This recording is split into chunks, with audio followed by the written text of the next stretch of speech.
Sa nakaraan nating video ay nasubaybayan natin ang pagtanggi ni Hanhao na pinsan niya si Hansen. At ngayon naman subaybayan natin ang panibagong hamon sa buhay ni Hansen. Umalis si Hansen sa Steel Armor Shelter at pumunta sa kabundukan. Hindi na niya planong manghuli ng mga hayop na may ngiping tanso dahil naubos na niya ang kanilang karne at hindi na siya makakakuha ng primitive Geno points mula rito. Isa pa itong primitive na nilalang na hinahabol niya.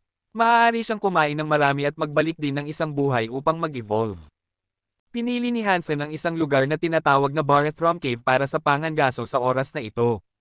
Ito ay isang malayong kuweba sa mga bundok kung saan nakatira ang mga primitive na nilalang, mga quartz scorpion.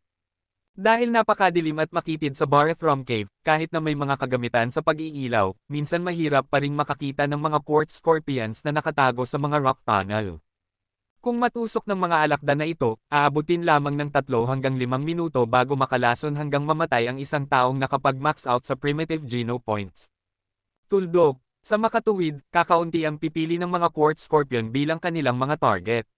Sa pamamagitan ng Black Beetle Armor, gayunpaman, hindi gaanong nakipagsapalaran si Hansenador dahil malamang na hindi siya maabot ng mga quartz scorpions.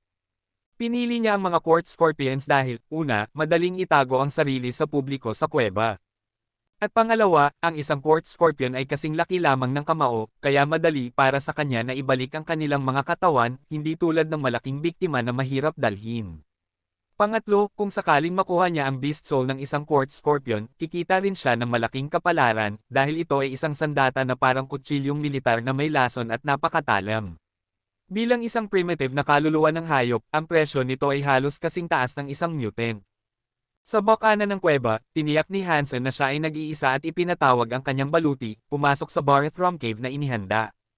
Dahil hindi gumagana ang modernong kagamitan sa pag-iilaw sa God Sanctuary, nagdala si Hansenador ng sariling gawang sulo, kung saan ilang talampakan lang ang nakikita niya sa harapan niya. Sa mika sa mga bato na sumasalamin sa liwanag, halos hindi niya makita ang mga nakatagong alakdan. Flank. Hindi nagtagal ay naramdaman ni Hansen ang isang tama sa kanyang paa. Tumingin siya sa ibaba at nakita niya ang isang malalim na asul na alakdan na kasing laki ng kanyang kamao na tumutusok sa kanyang mga paa gamit ang buntot nito. Sa kabutihang palad, ang mga paa ni Hansenador ay nakabalot din ng armor at ang buntot ng scorpion ay hindi siya masaktan. Tinapakan ni Hansen ang quartz scorpion at dinurog ito. Primitive creature quartz scorpion ang napatay. Walang beast soul gain. Kainin ang laman ng quartz scorpion para makakuha ng 0 hanggang 10 primitive Geno points. Dinampot ni Hansen ang patay na alakdan, inilagay ito sa isang inihandang bag, at naglakad papasok sa kuweba na nasa likod ang bag. Pinoprotektahan ng Black Beetle Armor, pinatay ni Hansen ang lahat ng quartz scorpions na nakita niya sa daan, at may halos 100 alakdan sa kanyang bag pagkatapos niyang maglakad ng 1 oras. Si Georgie Porgy, Puding at Pie, hinalikan ng mga babae at pinaiyak. Paglabas ng mga lalaki para maglaro, tumakbo si Georgie Porgy. Kinokolekta ni Hansenador ang mga patay na alakdan habang siya ay naghuhuni ng isang nursery rhyme. Kailangang magtrabaho ng kanyang ina para maitaguyod ang kanilang pamilya, at siya ang nag-aalaga kay Hanyan. Kaya naman sanay siyang mag-hum ng nursery rhymes. Dollar. Narinig ni Hansen ang ibang pangalan na ibinigay niya sa kanyang sarili noong siya ay nasa isang pagsasaya. Gulat na gulat ay napatingin siya sa direksyon kung saan nanggaling ang boses. Sa yungib nakaupo ang isang babae sa edad na 20s na nakasandal sa mga stalagmite, nakatingin sa kanya na nagtataka.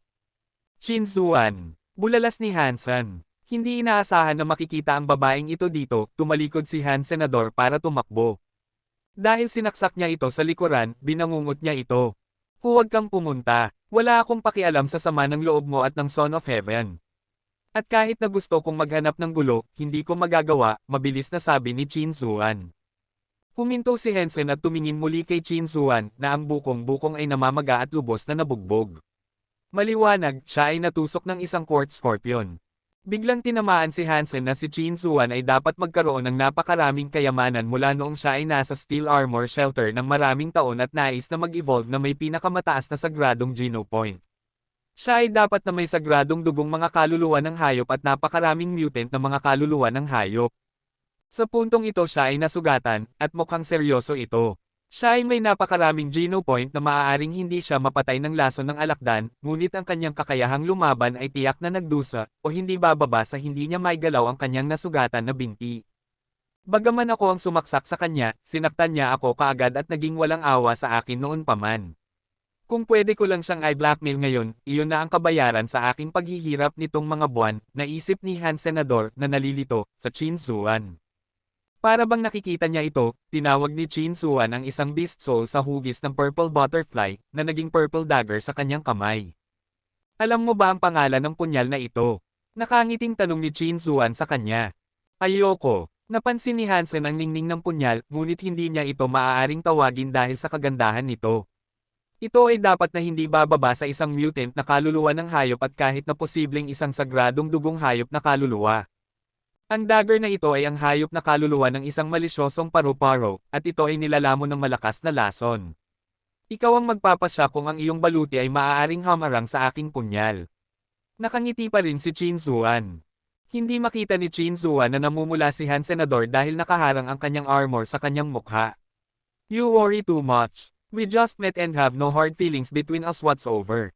Why would I try to hurt you? Maaaring hindi napigilan ng sandata ng sagradong dugo ang punyal ng sagradong dugo. Hindi sasamantalahin ni Han Senador ang pagkakataon. Bukod dito, hindi rin sila magkaaway dahil walang ginawa si Chin Zuan kundi ang gumawa ng ilang pagbabanta.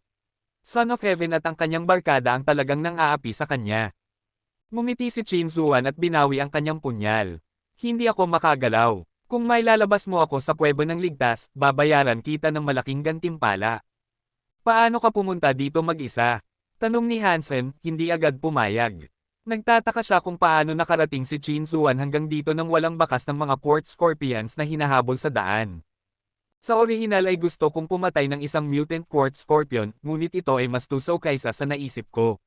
Nagsimula itong umatake sa akin, na humantong sa iba pang mga alakdan ng ang aking insenso ay malapit ng masunog upang hindi ako makaalis sa yungib.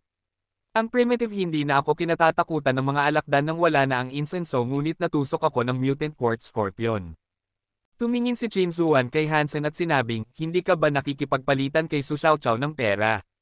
Ilabas mo ako at iaalok ko sa iyo iyon. Natusok ka ng mutant quartz scorpion. Tumingin sa kanya si Han Senador, natakot. Kung ito ay kagat lamang ng isang primitive quartz scorpion, hindi ako hihingi ng tulong, casual na sabi ni Chin Zuan. Alam na ngayon ni Han Senador na insenso ang nagpapanatili sa mga quartz scorpions na umindayog mula kay Chin Zuan, at naisip niya na maaaring ginamit nito ang parehong paraan. Ang hindi niya alam ay napatay niya ang lahat ng quartz scorpion sa paglabas. Kung alam niya, siya na mismo ang lumayo. Hindi mo ba pinatay ang mutant scorpion? Muling tanong ni Hansen. Oo, ngunit hindi ako nakakuha ng kaluluwa ng hayop. Wala ring makakakuha ng laman dahil puno ito ng mga alakdan, sabi ni Chin Zuan. Kukunin kita, hindi para sa pera kundi para sa isang mutant na kaluluwa ng hayop. Masyado kang matako, sumulyap si Chin Zuan sa kanya. Miss Chin? Para sa iyo, walang halaga ang mutant beast soul. Hindi ba sulit ang buhay mo? Sabi ni Hansen. Sige, mataimtim na tiningnan ni Chin Zuan si Han Senador. Amazing, may deal ka miss. Si Hansen ay naglakad ng mas malayo sa kuweba. Anong ginagawa mo? Kumunat ang noo ni Chin Zuan. Ilalabas kita pagkatapos kunin ang bangkay ng mutant quartz scorpion na pinatay mo. Nagpatuloy si Hansen na pumasok sa loob. Napakaraming alakdan dyan. Hindi mo ba kailangan ng insenso? Tumingin si Chin Zuan kay Hansen, nagtataka. Bakit kailangan ng mga lalaki ng insenso? Bumalik si Han Senador na may dalang higanting asul na alakdan na halos isang talampakan ng haba sa kanyang kamay. Napabuntong hininga si Chin Zuan matapos siyang tingnan ng taas-baba, niloko mo ako. Napatay mo na ang lahat ng quartz scorpion dyan, hindi ba? Matalino na babae. Ibinuhos ni Hansen ang mga patay na alakdan mula sa kanyang bag na hindi nagtagal ay nakasalansan sa isang buntan. Bagamat nahulaan ito ni Chin Zuan, nagulat pa rin siya nang makitang napakaraming alakdan ang napatay ni Hansen. Inilagay muna ni Hansen ang bangkay ng mutant scorpion sa kanyang bag bago niya sinimulang punan ito ng mga primitive scorpion. May iilan pa rin na hindi kasya doon, at hindi niya sinayang ang mga iyon kundi kinain niya ang lahat ng laman hanggang sa nalinis niya ang mga iyon. Primitive quartz scorpion flesh ang kinakain. 4 na primitive genopoint ang nakuha. Wala pa akong nakikitang katulad mo na handang kumain ng mga kasuklam-suklam na bagay. Hindi pa nakilala ni Chin Zuan ang isang taong may ganoong kagandang kagamitan ngunit nanatiling napakakuripot. Halika na, Umupo si Hansen sa tabi ni Chin Zuan, gustong buhatin siya palabas sa kanyang likod. Dahil wala ng mga alakdan, maaari na lang akong lumabas, sabi ni Chin Zuan. Nangako ka sa akin ng isang mutant beast soul at hindi mo na iyon mababawi pa. Bakit hindi mo i-enjoy ang serbisyo ko sa iyong nasugatan na binti? Sabi ni Hansen. Tama ka, bakit hindi? Kinagat niya ang ibabang labi, bumangon at maingat na umakyat sa likod ni Hansen. Gamit ang baluti, hindi talaga nasisiyahan si Hansen sa pakiramdam ng kanyang katawan laban sa kanya. Naglakad siya palabas, bitbit si Chin Zuan, kasama ang kanyang bag sa isang kamay. Humigit kumulang 100 pounds lang ang kanyang timbang, na wala kay Hansen, na nakakuha na ng maraming Geno point. Lumabas sila sa kuweba nang wala sa oras. Saan ka pupunta? Tanong ni Hansen. Bumalik sa kanlungan, sabi ni Chin Zuan. Hindi na nagsalita si Hansen at dinala siya patungo sa Steel Armor Shelter. Pagkatapos ng isang oras, ibinaba niya ito. Ito ay hindi masyadong malayo mula sa kanlungan ngayon, at ang mga tao ay dumadaan dito sa lahat ng oras. Maghintay ng ilang sandali, at pagkatapos ay hilingin sa kanila na ibalik ka. Iniabot ni Han Senador ang isang walang laman na kamay kay Chin Zuan, ngayon, ang aking mutant beast soul. Hiniling ko kay Su Xiaoqiao na magpadala ng mensahe. Ibebenta mo ba sa akin ang Sacred Blood Beast Soul at gear? Hindi nagatubili si Chin Zuan bago niya ibinigay ang isang mutant beast soul na hugis itim na pusa kay Hansen. Ano ang iyong alok para sa gintong palakol na may 2 talem? Tanong ni Hansen. 2 milyon. Iyon ay isang piraso ng Sacred Blood Gear, habang ang 2 milyon ay hindi makakakuha sa iyo ng isang mutant na kaluluwa ng hayop.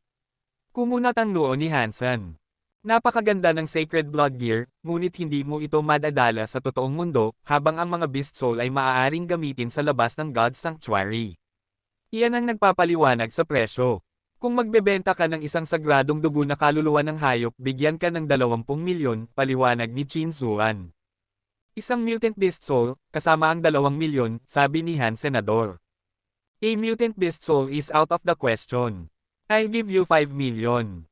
Laman ng 2 mutant na nilalang at 2 milyon. Masyado kang nagtatanong. Final offer, 6 million. After all, hindi mo ito madadala sa labas, sabi ni Chin Zuan. Sige, ihanda mo ang pera. Sasabihin ko kay Xiaoqiao kung kailan at saan tayo magte-trade, sabi ni Han Senador at umalis dala ang kanyang bag. Talagang hindi mo iisipin na ibenta ang Sacred Blood Beast Soul. 20 milyon ay pansamantalang alok lamang. Maaari pa nating pag-usapan, sabi ni Chin Zuan sa kanyang likuran. Hindi pwede. Umalis si Han Senador nang hindi humihinto. Tumingin si Chin Zuan sa kanya paalis at naisip, ang kanyang sandata ay mas matigas kaysa sa Quartz Scorpion Sting. Ito rin ay isang sagradong dugo na hayop na kaluluwa. Sino siya? Hindi siya mukhang sundalo. Wala siyang clue.